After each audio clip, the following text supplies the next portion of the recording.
Hello guys, എല്ലാവർക്കും ഈദ് മുബാറക്. ആർസണലിൻ്റെ title winning സീസണിന് ശേഷം മിക്കൽ ആർട്ടറ്റയ്ക്ക് manager of the season award കിട്ടിയിരിക്കുകയാണ്. ആർസണലിൻ്റെ ടൈറ്റിൽ സെലിബ്രേഷന് ഇടയ്ക്ക് ഓണറായ ജോഷ് ക്രോങ്കെ വളരെ ഇമ്പോർട്ടൻ്റ് ആയിട്ടൊരു കാര്യം പറഞ്ഞായിരുന്നു.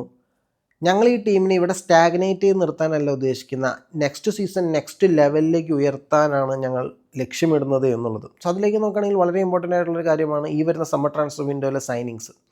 ആർസണലിൻ്റെ ഈ സമ്മർ ട്രാൻസ്ഫർ വിൻഡോയിലെ പ്രയോറിറ്റി സൈനിങ്സ് ആരൊക്കെ ആയിരിക്കും എന്നുള്ളതിനെക്കുറിച്ചൊരു ചെറിയ രൂപരേഖ കിട്ടിത്തുടങ്ങിയിട്ടുണ്ട്. 23 വയസ്സുള്ള ഇംഗ്ലീഷ് ഫുട്ബോളർ മോർഗൻ റോജേഴ്സിനാണ് ഇപ്പോൾ ആർസണൽ അറ്റൻഷൻ കൊടുക്കുന്നത് എന്നാണ് അറിയാൻ കഴിയുന്നത്. മാനേജറായ മിക്കേൽ ആർട്ടറ്റ പേഴ്സണലി ഈ പെർസ്യൂട്ട് ലീഡ് ചെയ്യുന്നു എന്നാണ് അറിയാൻ കഴിയുന്നത്. സോ മാനേജർ അത്രയും ഇൻവെസ്റ്റഡ് ആണ് ഈ ഒരു പ്ലെയറിൻ്റെ പ്രൊഫൈലിൽ എന്നുള്ളതാണ്.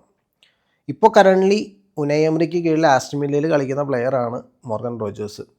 23 വയസ്സുള്ള ഈ player left wing, attacking midfield, left half space midfielder, second striker എന്നീ റോളുകളിലൊക്കെ കളിക്കാൻ കഴിയുന്ന ടാക്റ്റിക്കലി വളരെ ഫ്ലെക്സിബിൾ ആയിട്ടുള്ളൊരു പ്ലെയറാണ്.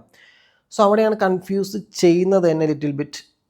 ആർസണൽ ഏത് പൊസിഷൻ ഫില്ലപ്പ് ചെയ്യാനാണ് മോർഗൻ റോജേഴ്സിനെ കൊണ്ടുവരുന്നത് അല്ലെങ്കിൽ കൊണ്ടുവരാൻ ഉദ്ദേശിക്കുന്നത് എന്നുള്ളതാണ്. ഇപ്പോൾ എല്ലാവരും നമ്മൾ നോക്കുന്ന ലെഫ്റ്റ് വിങ് ആണ് നമ്മുടെ പ്രയോറിറ്റി ആയിട്ട് എല്ലാവരും പറയുന്നത്. സോ ആ ഒരു പൊസിഷൻ ഫില്ലപ്പ് ചെയ്യാനാണോ ഈ പ്ലെയറിനെ കൊണ്ടുവരുന്നത് എന്നുള്ളതാണ്. കാരണം പ്ലെയർ കുറച്ചും കൂടി സെൻട്രലി ആണ് കുറച്ചും കൂടി ത്രൈവ് ചെയ്യുന്നത്, അതും ഡയറക്റ്റ് ഫുട്ബോൾ കളിക്കുന്നതിൽ. സോ ലെഫ്റ്റ് വിങ് ഫില്ലപ്പ് ചെയ്യാനാണോ മോർഗൻ റോജേഴ്സ് വരുന്നത് എന്നുള്ളത് ഇനിയും കണ്ടറിയേണ്ട ഒരു കാര്യം തന്നെയാണ്. 2023-24 സീസണിൻ്റെ വിൻ്റർ ട്രാൻസ്ഫർ വിൻഡോയിലാണ് ഈ പ്ലെയർ ആസ്റ്റൺ വില്ലയിലേക്ക് എത്തുന്നത്. അതിനുശേഷം ഉനൈ എമറിക്ക് കീഴിൽ അവരുടെ ഡയറക്റ്റ് ഫുട്ബോൾ കളിക്കുന്നതിൽ one of the strong element തന്നെയായിരുന്നു, along with Ollie Watkins and McGinn, ഒരു സ്ട്രോങ് എലമെൻറ്റ് തന്നെയായിരുന്നു മോർഗൻ റോജേഴ്സ് എന്ന് പറയുന്നൊരു പ്ലെയർ. സോ മേ ബി ഒരു 80 മില്യൺ പൗണ്ടൊക്കെയാണ് പുള്ളിയുടെ ഒരു മിനിമം സ്റ്റാർട്ടിംഗ് പ്രൈസൊക്കെ ആയിട്ട് പറഞ്ഞ് കേൾക്കുന്നത് നിലവിൽ. പക്ഷേ ചെൽസി, മാൻ യുണൈറ്റഡ് പോലുള്ള മറ്റുള്ള ടീമുകൾ അവരുടെ മിഡ്ഫീൽഡ് ശക്തിപ്പെടുത്താനായിട്ട് മോർഗൻ റോജേഴ്സിനെ ലക്ഷ്യമിടുന്നതായിട്ട് റൂമേഴ്സ് വരുന്നുണ്ട്. സോ മറ്റുള്ള ടീമുകൾ സ്റ്റെപ്പ് ചെയ്യുകയാണെങ്കിൽ ഇത് മെയിൻലി ഒരു 100 മില്യൺ പൗണ്ട്സിനടുത്തേക്ക് പോകാനുള്ള എല്ലാ ചാൻസും കാണുന്നുണ്ട് എന്നുള്ളതാണ്. സോ മേ ബി ആർസണലിൻ്റെ ഈ ഒരു സീസണിലേക്ക്, ഇനി വരുന്ന സീസണിലേക്കുള്ള ഒരു പ്രയോറിറ്റി സമ്മർ സൈനിങ് ആയിട്ട് ചിലപ്പോൾ മോർഗൻ റോജേഴ്സ് കടന്നു വന്നേക്കാം എന്നുള്ളതാണ്. ഇനി ഈ പ്ലെയറിൻ്റെ പ്ലേയിങ് പ്രൊഫൈൽ നോക്കുകയാണെങ്കിൽ 6 അടി 2 ഇഞ്ചിനോളം അടുത്ത് ഉയരമുള്ള ഒരു പ്ലെയറാണ്. അപ്പർ ബോഡി സ്ട്രെങ്ത് നല്ല രീതിയിൽ യൂട്ടിലൈസ് ചെയ്യുന്ന നല്ലൊരു ബോൾ ക്യാരിയിങ് പ്ലെയറാണ്. ലോങ് ഡിസ്റ്റൻസസ് ബോൾ ക്യാരി ചെയ്യാനുള്ള കഴിവ് ഈ പ്ലെയറിനുണ്ട്. ഗുഡ് ഡ്രിബ്ലർ, ഓപ്പണൻറ്റ് പ്ലെയേഴ്സിനെ തന്നിലേക്ക് ആകർഷിച്ച് ഒരു ക്ലോസ് എൻകൗണ്ടറിൽ സ്പേസ് കണ്ടെത്തുന്ന ഒരു കൈൻഡ് ഓഫ് പ്ലെയറാണ്. അതേപോലെ ലെഫ്റ്റ് ഹാഫ് സ്പേസ് യൂട്ടിലൈസ് ചെയ്ത് ബോക്സിനുള്ളിൽ നിന്ന് ഷോട്ട് എടുക്കുന്ന കാര്യത്തിലൊക്കെ വളരെ കെങ്കേമനാണ് ആൾ. അല്ലെങ്കിൽ സ്ട്രൈക്കറിലേക്ക് ബോക്സിനകത്ത് പന്തെത്തിക്കുക, അല്ലെങ്കിൽ സ്ട്രൈക്കറിൻ്റെ കൂടെ ഒരു സെക്കൻഡ് സ്ട്രൈക്കറായിട്ട് നിന്ന് അറ്റാക്കിൻ്റെ മൂർച്ച കൂട്ടുന്ന രീതിയിലൊക്കെയാണ് പുള്ളിയെ ഉനൈ എമറി ആസ്റ്റൺ വില്ലയിൽ യൂട്ടിലൈസ് ചെയ്യുന്നത്. പക്ഷെ അവിടെ വരുമ്പോൾ നമ്മുടെ കാര്യത്തിൽ പ്രശ്നമുണ്ട്. നമ്മുടെ പ്ലേയിങ് സ്റ്റൈലും ഉനൈ എമറി കളിപ്പിക്കുന്ന പ്ലേയിങ് സ്റ്റൈലും തമ്മിൽ. ഉനൈ എമറി കുറച്ചും കൂടി ട്രാൻസിഷൻ ബേസ്ഡ് ഡയറക്റ്റ് ഫുട്ബോളാണ് കളിപ്പിക്കുന്നത്. നമ്മുടെ കാര്യത്തിൽ അങ്ങനെ പറയാൻ പറ്റത്തില്ല. സോ നെക്സ്റ്റ് സീസണിലേക്ക് ഏത് പൊസിഷൻ ഫില്ലപ്പ് ചെയ്യാനാണ്, അല്ലെങ്കിൽ ഏത് പൊസിഷനിലേക്കാണ് മോർഗൻ റോജേഴ്സിൻ്റെ മിക്കേൽ ആർട്ടറ്റ മാനിഫെസ്റ്റ് ചെയ്യുന്നത് എന്നുള്ളത് കണ്ടറിയേണ്ട ഒരു കാര്യമാണ്. കാരണം ഇപ്പോൾ നേരത്തെ പറഞ്ഞ പോലെ ഇപ്പോൾ ലെഫ്റ്റ് വിങ്ങറിലേക്കാണ് ആളെ കൊണ്ടുവരുന്നതെങ്കിൽ അവിടെ സ്ഥാനം തെറിക്കാൻ പോകുന്നത് എനിക്ക് തോന്നുന്നു ട്രോസാർഡിൻ്റെയാണ്. എൻ്റെ പേഴ്സണൽ ഒപ്പീനിയൻ ട്രോസാർഡിനെ നിർത്തണം, ലെഫ്റ്റിൽ മറ്റൊരു പ്രൊലിഫിക് വിങ്ങറിനെ കൊണ്ടുവരണം എന്നുള്ളതാണ്, മാർട്ടിനെല്ലിക്ക് പകരം എന്നുള്ളതാണ് എൻ്റെ ആഗ്രഹം. പക്ഷേ ഇവിടെ മോർഗൻ റോജേഴ്സ് ആ ലെഫ്റ്റ് വിങ് കവറപ്പ് ചെയ്യാനായിട്ടാണ് വരുന്നതെങ്കിൽ പോകാൻ പോകുന്നത് ട്രോസാർഡിൻ്റെ സ്റ്റാർട്ടിംഗ് പൊസിഷൻ ആയിരിക്കും. Maybe we might be getting Martinelli plus Morgan Rogers for the next season. ഇനി അതല്ല, മിഡ്ഫീൽഡിന് ശക്തി കൂട്ടാനാണ് മോർഗൻ റോജേഴ്സിനെ കൊണ്ടുവരുന്നെങ്കിൽ we might be getting another prolific winger on the left and Martinelli will be leaving. അത് കണ്ടറിയേണ്ട ഒരു കാര്യമുണ്ട്. പിന്നെ അതേപോലെ തന്നെ നെക്സ്റ്റ് സീസണിലേക്ക് മിക്കേൽ ആർട്ടറ്റ എത്രത്തോളം ചേഞ്ചസ് നമ്മുടെ പ്ലേയിങ് സ്റ്റൈലിലും ഫോർമേഷനിലൊക്കെ വരുത്താൻ ഉദ്ദേശിക്കുന്നുണ്ട് എന്നുള്ളത് നമുക്കിപ്പോൾ പറയാൻ പറ്റാത്തൊരു കാര്യമാണ്. സോ അതുകൊണ്ട് ഈ ഒരു സൈനിങ്ങിൻ്റെ ലയബിലിറ്റിയും കാര്യങ്ങളൊന്നും പറയാനായിട്ടില്ല.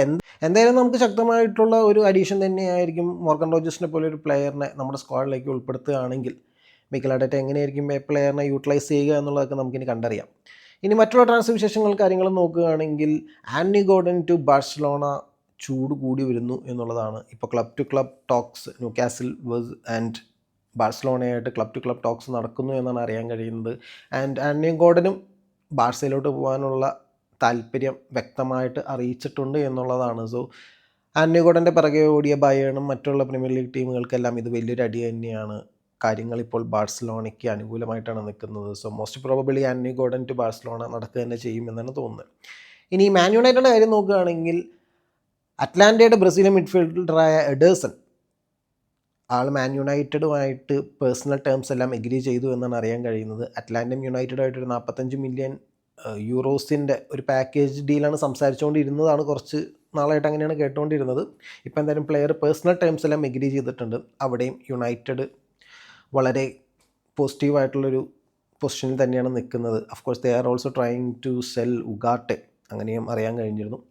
മാൻ സിറ്റിയുടെ കാര്യം, പെപ് ഗാർഡിയോള പോയി, എൻസോ മരസ്ക വരുന്നു. പക്ഷേ അവരിപ്പോൾ എലിയോട്ട് ആൻഡേഴ്സന് വേണ്ടിയിട്ട് ഓഫർ കൊടുക്കാനായിട്ട് റെഡി ആയിട്ട് നിൽക്കുന്നു. എൻസോ ഫെർണാണ്ടസിൻ്റെ കാര്യത്തിൽ ചെൽസി പ്ലെയർ എൻസോ ഫെർണാണ്ടസിൻ്റെ കാര്യത്തിലും സിറ്റി ഇൻട്രസ്റ്റഡ് ആണെന്ന് പറഞ്ഞ റൂമേഴ്സൊക്കെ ഉണ്ടായിരുന്നു. പക്ഷേ ടോക്സ് ഒന്നും അങ്ങനെ പോയിട്ടില്ല എന്നാണ് അറിയാൻ കഴിയുന്നത്. അതേപോലെ ചെൽസി ബാഴ്സലോണയുടെ അടുത്ത കാര്യങ്ങളൊക്കെ വളരെ ക്ലിയർ ആക്കി തന്നെ പറഞ്ഞിട്ടുണ്ട്. ജാവോ പെദ്രോനെ ഒരു രീതിയിലും വിട്ട് തരാൻ ഞങ്ങൾ ഉദ്ദേശിക്കുന്നില്ല, ഒരു രീതിയിലും പുള്ളിനെ ഡിസ്കഷൻ്റെ ഭാഗം പോലും ആക്കാൻ നിൽക്കണ്ട എന്നുള്ളത് ചെൽസി നല്ല വെടിപ്പായിട്ട് ബാഴ്സയുടെ അടുത്ത് കമ്മ്യൂണിക്കേറ്റ് ചെയ്തു എന്നാണ് അറിയാൻ കഴിയുന്നത്. ജാവോ പെദ്രോനെ ചെൽസി അത്രയും ഇമ്പോർട്ടൻറ്റ് ഫിഗറായിട്ടാണ് അവരുടെ ന്യൂ പ്രൊജക്റ്റിലും കൺസിഡർ ചെയ്യുന്നത് എന്നാണ് അറിയാൻ കഴിയുന്നത്. സോ ഇതൊക്കെയാണ് ഇപ്പോൾ പുതിയതായിട്ട് പറയാനുള്ള ട്രാൻസ്ഫർ വിശേഷങ്ങളും കാര്യങ്ങളും ഒക്കെ. എന്തായാലും ഇനി ചാമ്പ്യൻസ് ലീഗ് ഫൈനലൊക്കെ കഴിഞ്ഞിട്ട് കൂടുതൽ ട്രാൻസ്ഫർ വിശേഷങ്ങളൊക്കെ ആയിട്ട് നമുക്ക് ഇനിയും കാണാം. ഓക്കെ ഗൈസ്, വീഡിയോ ഇഷ്ടപ്പെടുകയാണെങ്കിൽ ലൈക്ക് ചെയ്യുക. ചാനൽ ഇതുവരെ സബ്സ്ക്രൈബ് ചെയ്യാത്തവരും സബ്സ്ക്രൈബ് ചെയ്ത് നമ്മുടെ ചാനലിൻ്റെ വളർച്ചയെ ഒന്ന് ഹെൽപ്പ് ചെയ്യുക. ഓക്കെ ഗൈസ്, സോ മറ്റൊരു വീഡിയോ ആയിട്ട് കാണുന്നവരെ this is Alexander signing off and have A nice day.